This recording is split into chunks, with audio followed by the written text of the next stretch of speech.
Today is a great day to start your own podcast. Whether you're looking for a new marketing channel, have a message you want to share with the world, or just think it would be fun to have your own talk show, podcasting is an easy, inexpensive, and fun way to expand your reach online.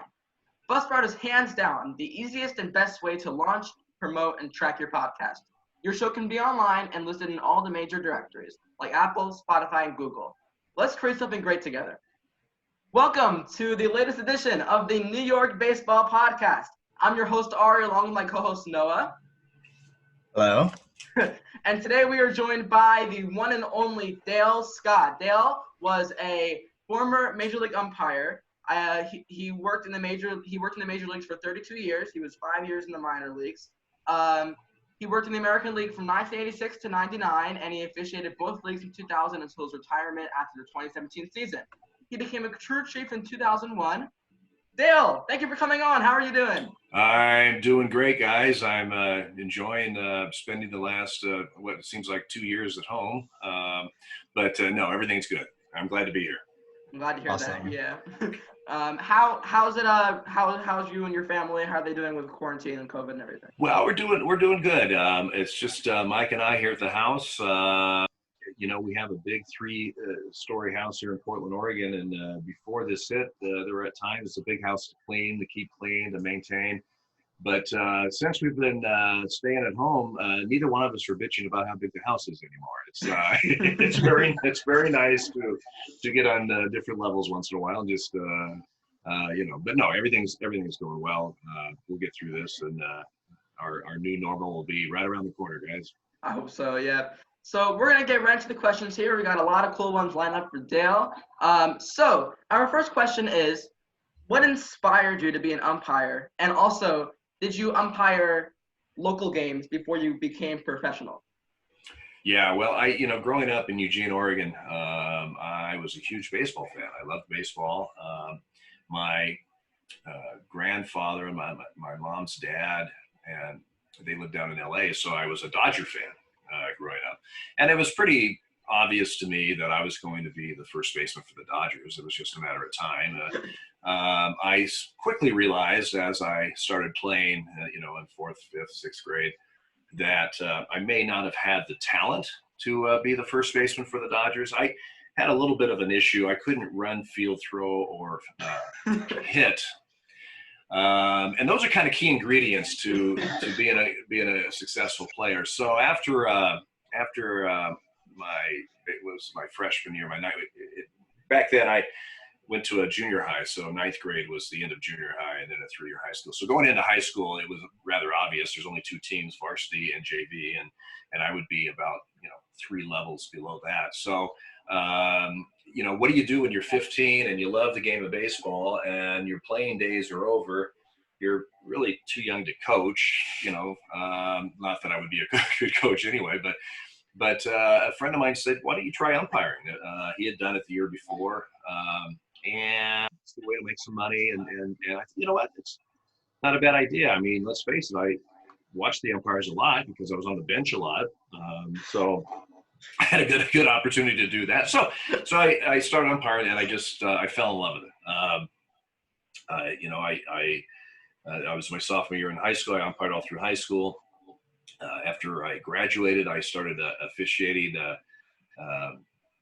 Actually, my senior year, I started officiating basketball as well, and then football the next year. And so I just really got into sports officiating. But baseball was always the main focus and the one that I really enjoyed. That's awesome. Yeah.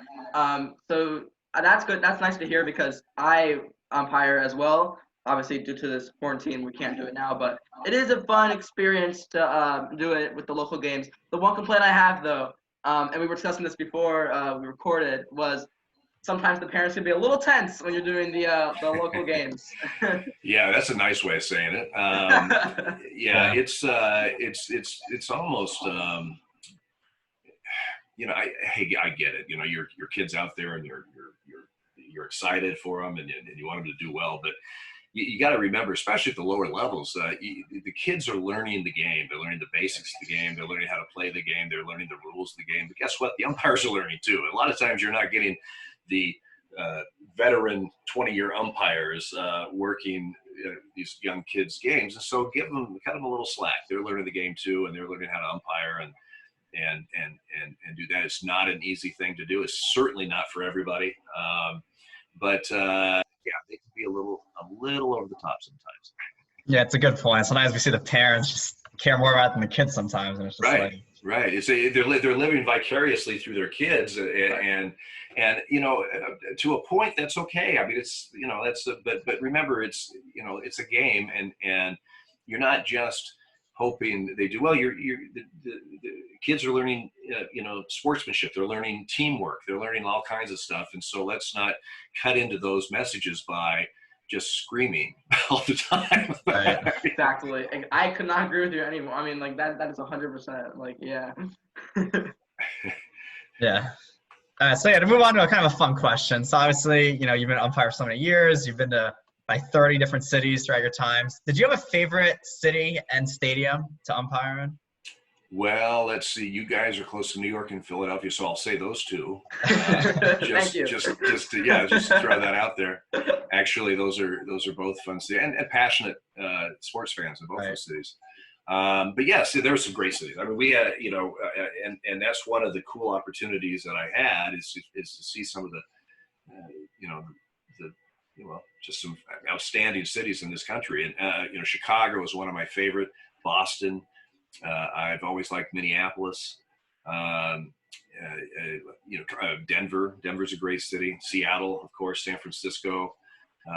San Diego's awesome. There's some very, very fine cities. I enjoy Phoenix. It's a little warm there in July, but they got a dome, so we're okay. Yep. I go to Phoenix. I go to Phoenix a lot because we'd have spring training there. Right. That's where I would always go after my first few years, and also would have our annual meeting in January there. And then, of course, you go there during the season. When I was coming up in the minor leagues, I would have not only a minor league spring training there, but I also had instructional league for 2 years in the fall in Phoenix. So it was almost like one of my second homes, so to speak, because I have a lot of friends there. But there's a lot of good cities around the country, and it was when you got your schedule, it was always fun to see. Yeah, there's a couple that maybe weren't so hot to go to, but that's okay. Which city had the best food?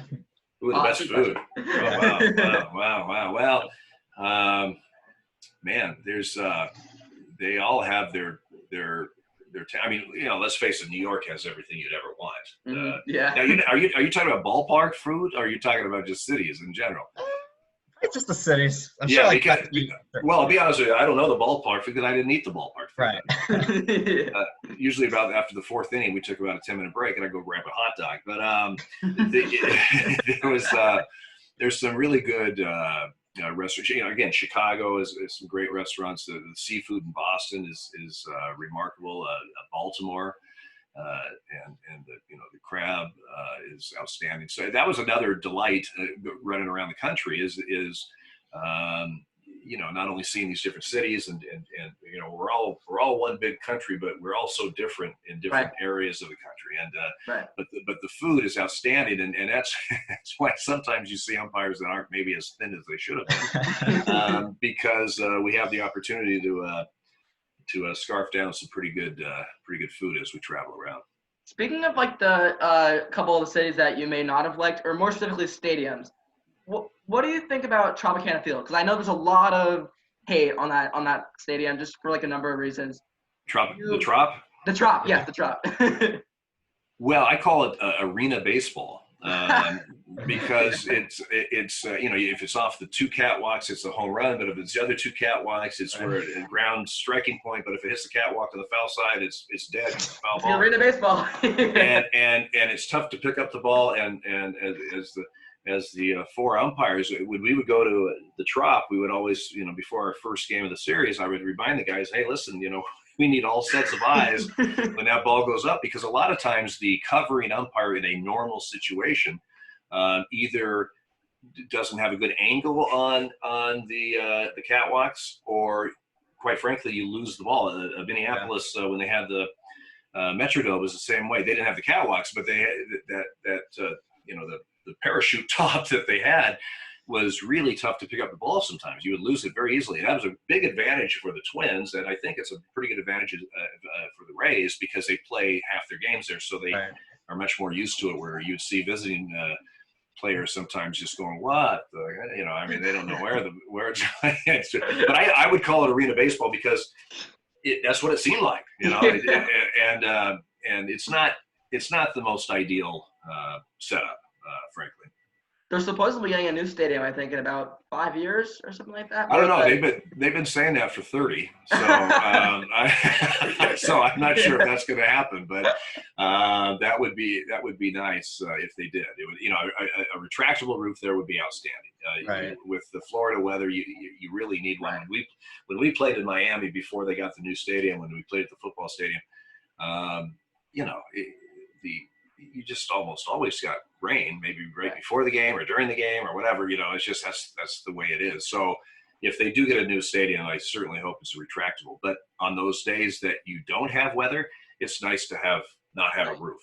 Exactly. So, yeah. And the track roofs are nice. This past summer, I actually went to a Texas Rangers game, and it was just so hot, like in August. But I know they're building a new stadium out there. Right. They're going to have a retractable, and yeah, I mean, Texas, Texas and Miami when it was outside, and Atlanta, St. Louis, Baltimore. I mean, some of those, it's just hot in the summer, and the humidity is unbearable. I'm not a humidity guy. I run hot anyway, and you throw in some humidity, and I'm soaked. I'm just soaked. I mean, I remember games when I worked behind the plate in Miami. Oh yeah, put the good gear on. Yeah. Well, with the gear on it, and my ball bag even got wet. I couldn't keep the balls dry in the ball bag because I was just head to toe, wet.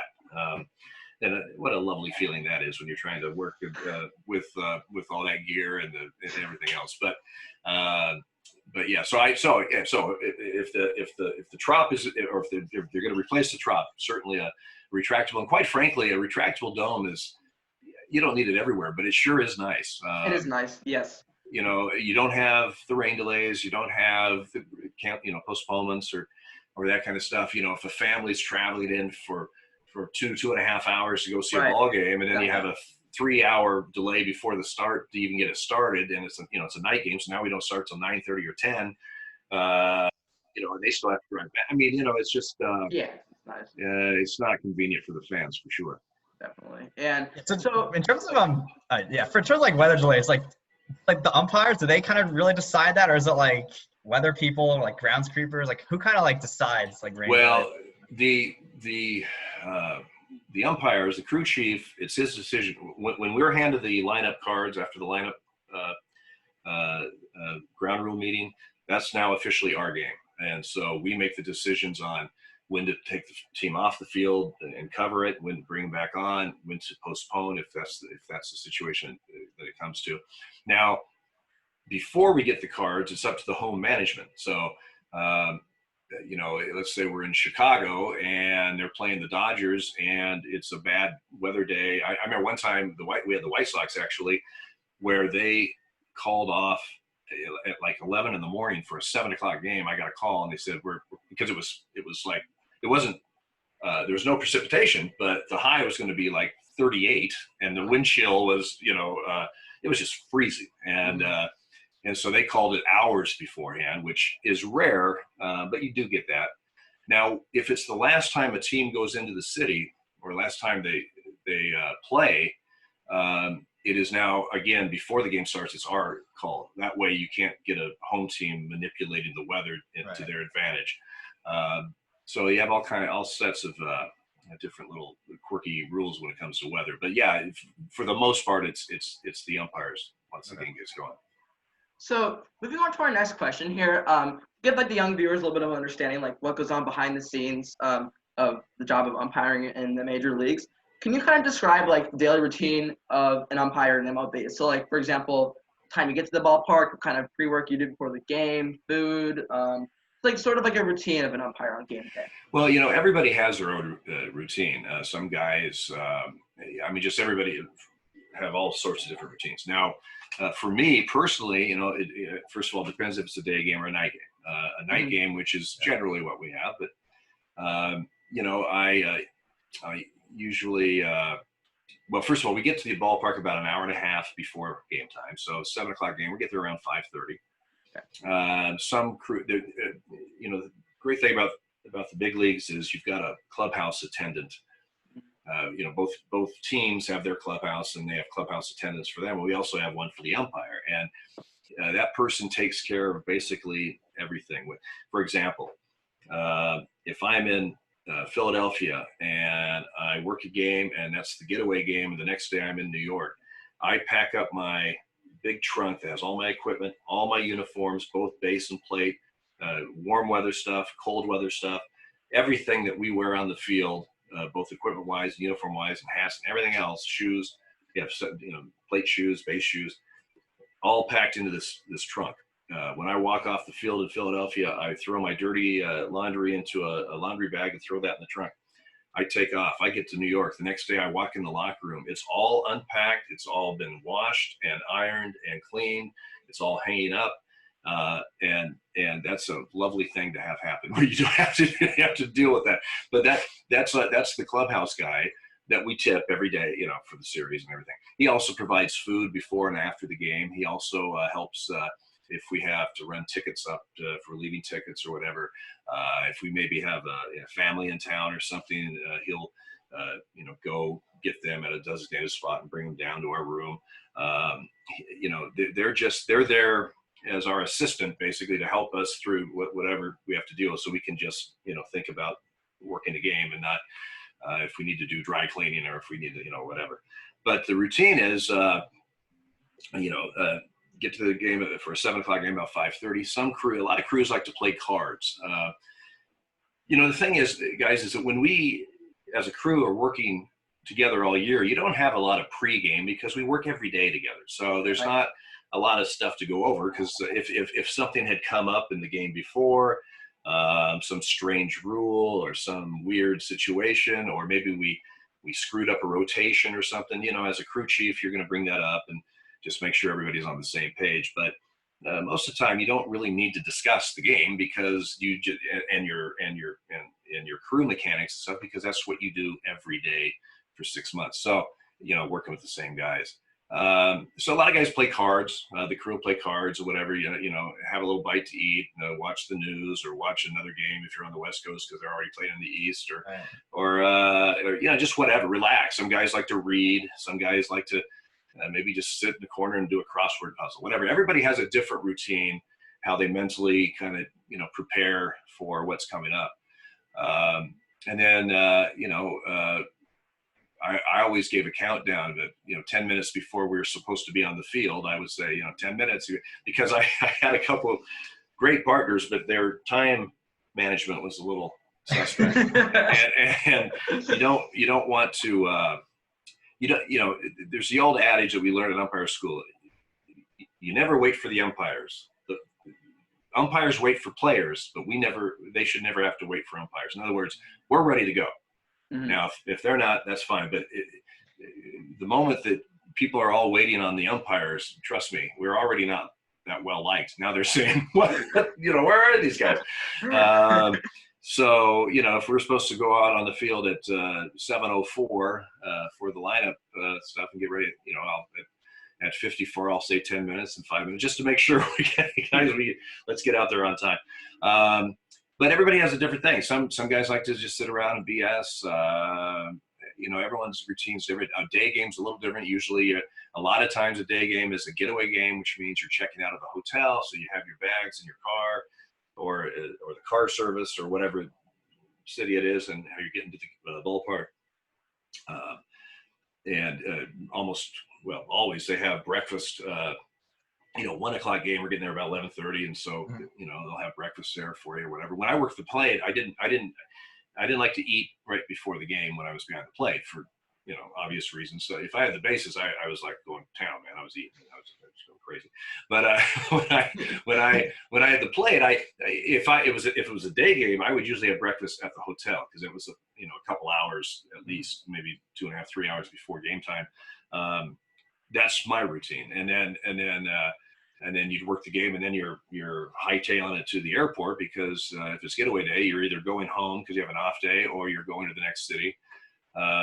And for me, oftentimes on getaway day, I wouldn't check out. I would stay in the city we're in. Sunday afternoon game, stay in the city.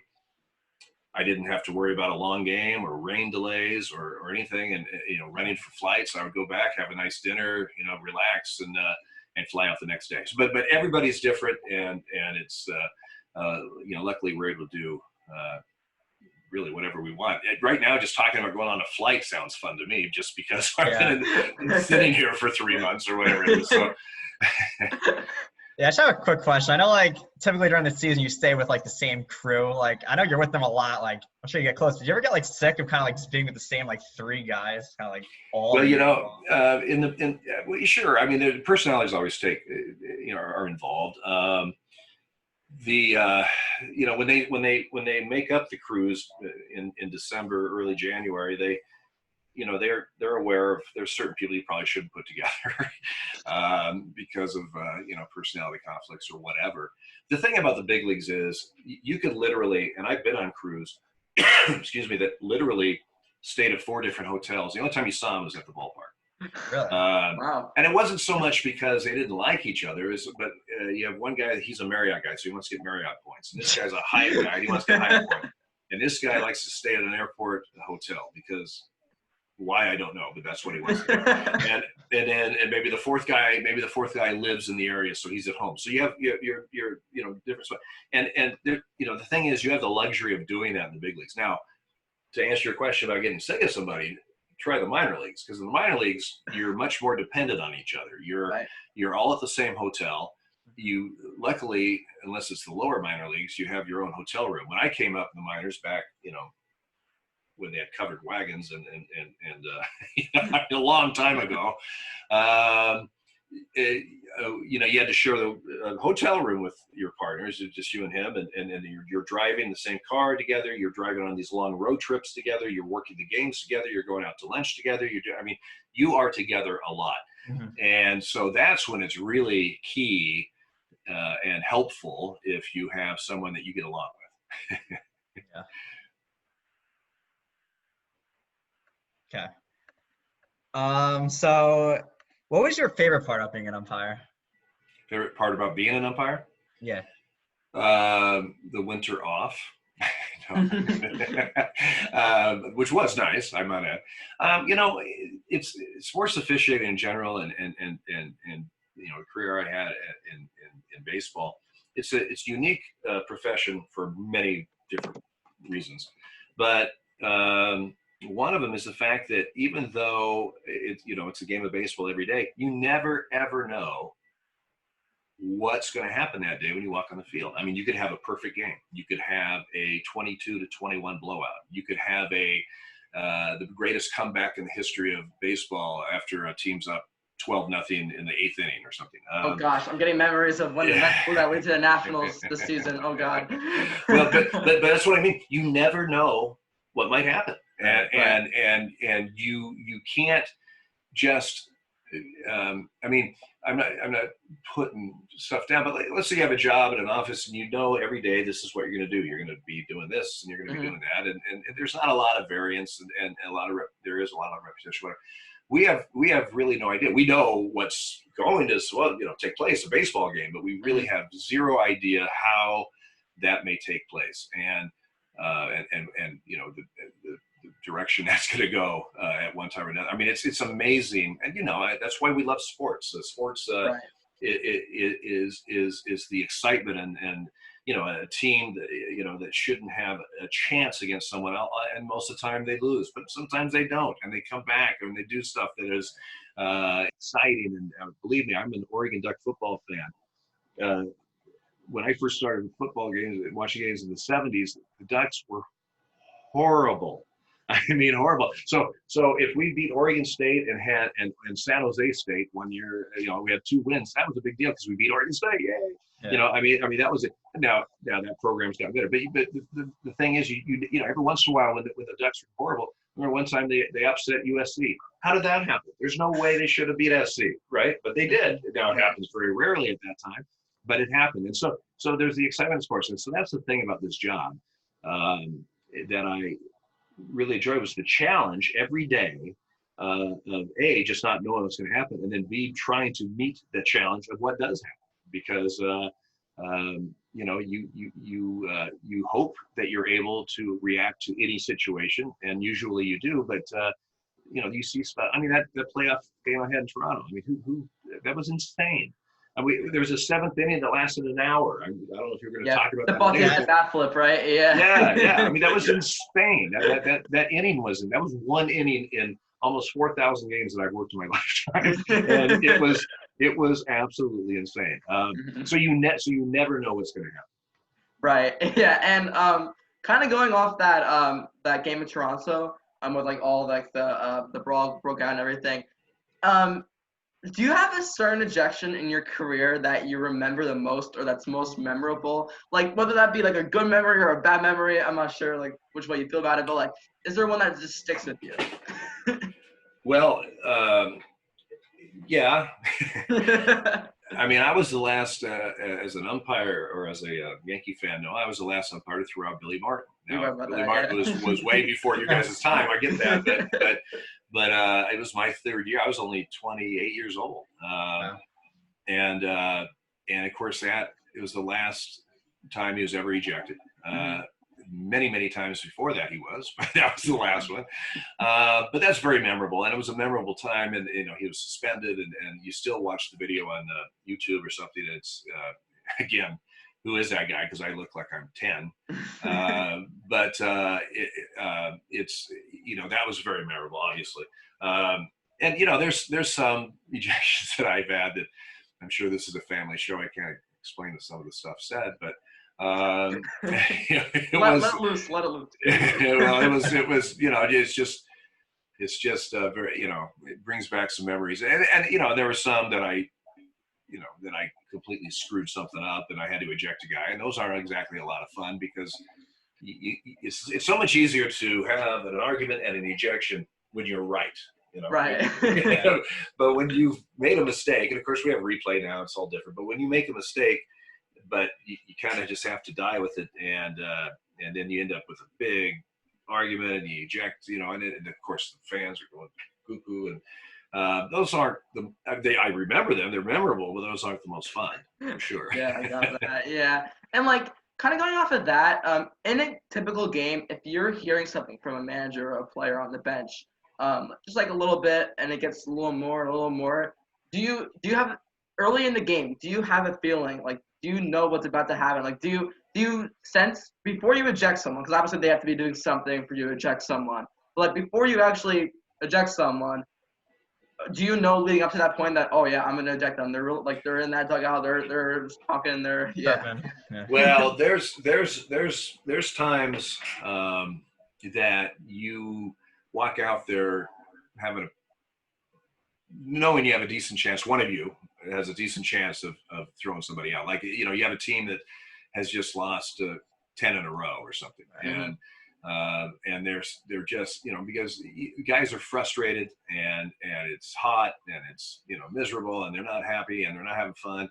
And sometimes the littlest thing in a kind of a situation like that somebody will just snap a certain, you know, a strike call or you know, and sometimes it's just not even that close of a play or a pitch, but it's just because and we're a lot cheaper than therapists, I think, so they just go off, you know, and just let us have. But you know, sometimes you can sense that, and you know, there's times you sense that it doesn't happen.